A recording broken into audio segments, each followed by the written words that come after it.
Welcome to Windy Acres Homestead. I'm Tessa. If you've been following our channel, you'll know that we started our plants for our garden in a greenhouse early this year in March. And so we were able to put them in the ground by early to mid-April because our weather was really warm this year. So where most of the time at this time of the year, our plants are still growing and we're maybe just starting to see produce, we are actually getting a lot of produce. So much that we cannot even give it away to our friends and family. So it's time to start canning that produce so that we have it for the winter. Today we're going to do pickles, and last night I went ahead and cut these pickles into little circles and, or I should say chips and spears. And now we're going to drain them and rinse them, and we are going to make up a brine and turn these into some pickles that we'll have this winter when the summer is gone and we want a little bit of summer. So let's get started. This year we thought we would try a new recipe for our pickles, and so we chose one out of the fall recipe book, and it's a 2-day one. And the brine on this one consists of water and vinegar, pickling salt, sugar, and then some pickling spice.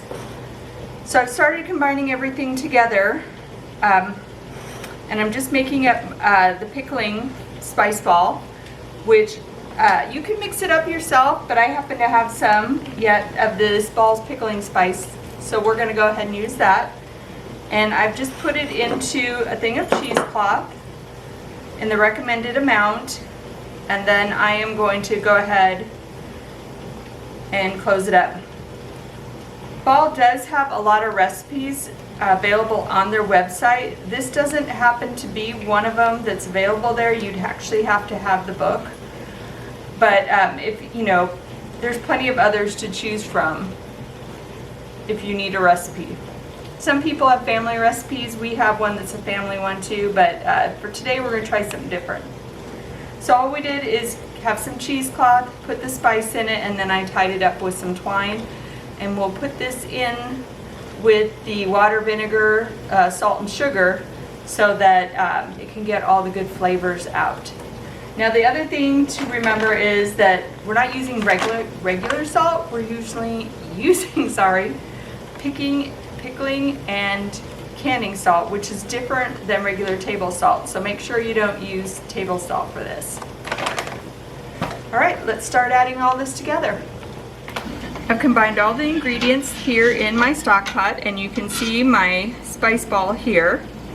And we're just gonna bring this up to a boil, and then I'm going to turn it down a little bit and let it simmer for a while, and then we will be ready to put it over the top of our pickles.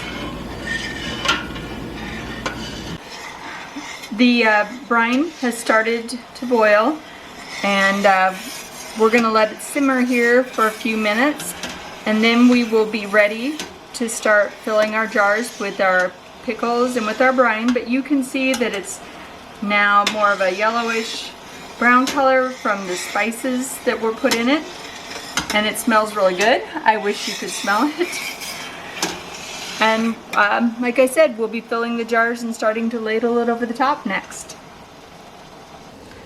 So our brine is just about done, and it's time to start packing the pickles.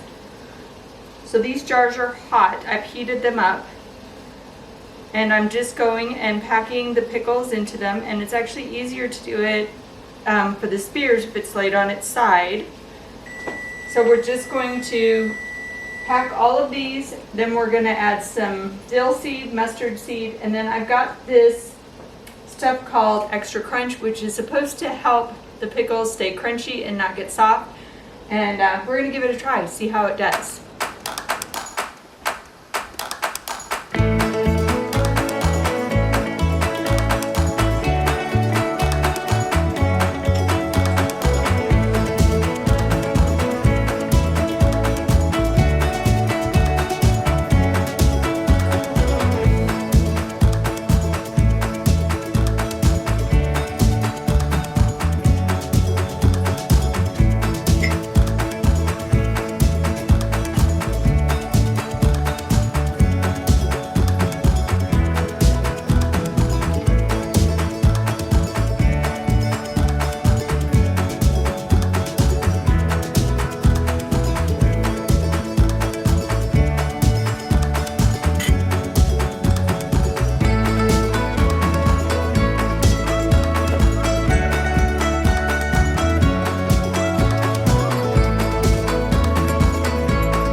Now we are going to give these a 1/2 inch of headspace, and after you do it a while, you will know how to just gauge it. But if you don't, you can get this neat little gadget that you can just set on the edge there, and it will tell you when you reach that point. Same thing doubles as a debubbler, so you can just make sure all your bubbles are out. And I can see ones coming to the surface when I'm doing this.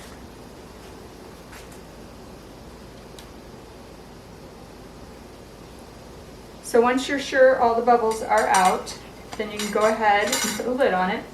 I do go ahead and take a wet paper towel and just wipe the edge in case any of that stuff got on it. I don't want a bad seal.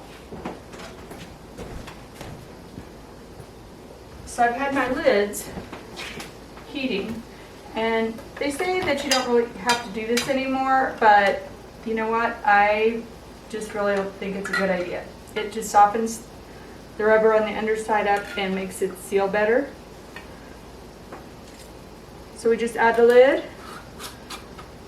screw it down a little bit,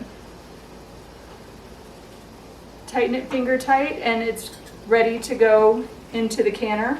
I'm going to do the rest of these, and then we're going to put it into the canner, for the water canner, for about 10 minutes. If you have questions on how to do that, there are a lot of videos on YouTube about water canning and everything. So I'm not going to go through every last detail for that on this.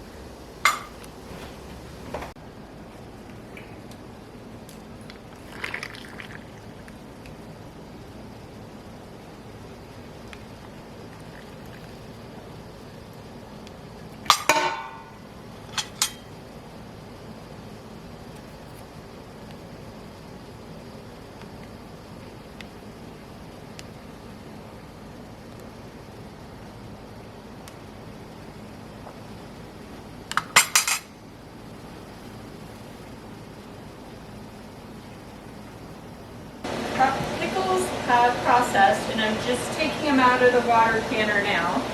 Let's turn this off. And I'm just going to leave them set out here until they cool down, probably the next 24 hours. And then we'll store them for the year. We got quite a few pickles out of this first round. In fact, I have one more to go. So one more round.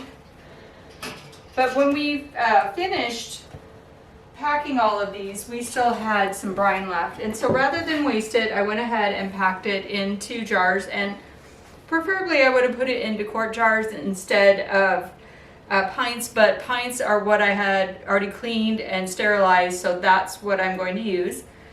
I also wanted to note that I ended up using dill seed rather than having like the heads of the dill plant, because we started these so early and didn't think about the fact that dill would not be available yet. Ours is not mature enough, and when I went to the farmer's market, nobody else's was either.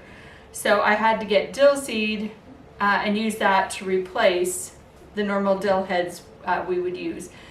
But hopefully here in the next couple weeks our dill will be ready, and so we won't have to purchase any. We can just use what we grew.